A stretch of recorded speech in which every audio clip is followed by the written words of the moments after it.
Welcome to Kababayan Today. Ako po si G. Tanji. And because it's a new year, 2016 na, we want to learn from the best. Kaya naman kasama natin here on our show for the very first time, Jonas Cafood, who is the beauty pageant maker. Not only that, star maker with a very beautiful muse, Bianca Guidotti, here on Kababayan Today. Welcome. Thank you for having us. Oh, pa-bebe wave ba yan? No, this is the beauty pageant way.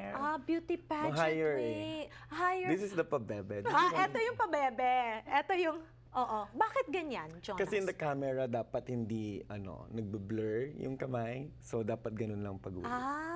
Okay. So, umpisahan natin. Jonas, paano ka nagsimula sa pagtre-train ng mga beauty queen? Because you are heralded in the industry as the best. Lahat ng mga alaga mo talagang titleists, 'di ba? Shamsi Supsup, Venus Raj, Megan Bata, napakarami pa, 'di ba?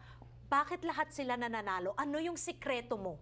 Ano ba? Okay, people think na sila lang, no? Pero it's been 15 years that I've been doing this. Okay, since 2001. So hindi ka naging star overnight? No. It's hard work. No, pero yung una ko na na-discover when I was doing my research in UP pa noon, she won Miss Universe Philippines. But that was 2001, my first discovery. Okay. So medyo star overnight na rin yun. So bakit ito yung industriyang napasok mo? No, What was it about beauty queens and beauty pageants na talagang hilig mo? Feeling ko naman lahat naman ng gays talaga frustration nila maging beauty queen. Karamihan na. Totoo yun. Oo, and let's face it, watching a beauty pageant is a pastime for Filipinos, di ba? Alam natin yan na kilalang-kilala tayo sa buong mundo bilang talagang napakaganda ng mga kababaihan natin dahil sa mga beauty queen. Yes. Okay, so frustration mo maging beauty queen? Hindi naman. I mean, marami akong natulungan nung high school, elementary, ganun-ganun. I just knew what to do.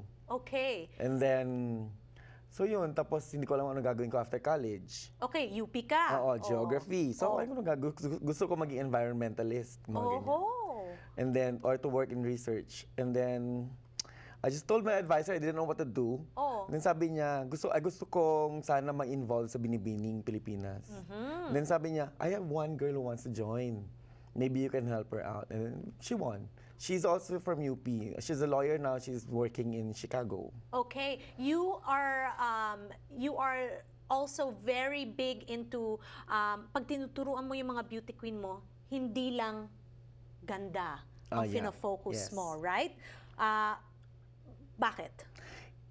We have a group, it's called Aces and Queens. So dapat holistic dapat yung girls, no? Dapat kompleto ng training.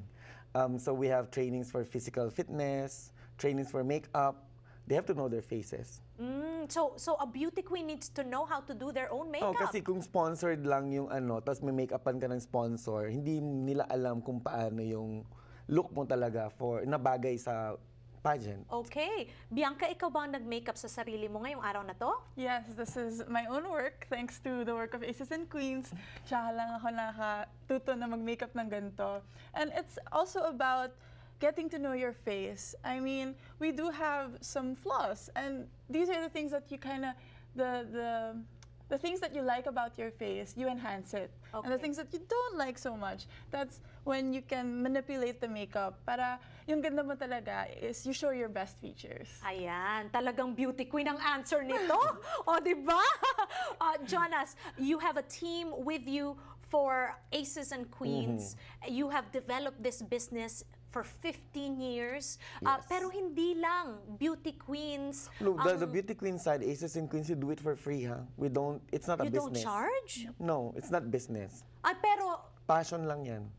Para kang gumagastos kami na parang yung mga mayayaman nag-golf. Ganun. Yun ang tingin ko. Ang ganda ng analogy mo. Ibig sabihin, pero kami pa gumagastos eh. Pero sandali, kung kunwari gusto kong maging beauty queen at nag-approach ako sa'yo, pwede mo ba akong tanggihan? Yes. Honest to, bakit? We scout. Okay, kasi yung alam mong may potential, yun lang talaga yung i-train mo. Yeah, it's tiring. We scout every year kung sino pwede naming i-train. And then we spend our time, money, and resources. and effort para lang ma-meet sila. So, parang yung grupo namin kasi si Aces and Queens, yung dalawa civil engineer, yung isa lawyer, yung isa director ng movie, si Direk Jeffrey Jetorian. Then yung isa, he's a banker. Okay, so you have a variety of people from different professions. And we come together once a year lang to scout the girls who we want to train next year. Ayan. Okay, but you know what? Jonas doesn't just focus on the beauty pageant circuit. He also mentors all these stars. We'll talk about that here on Kababayan Today when we return.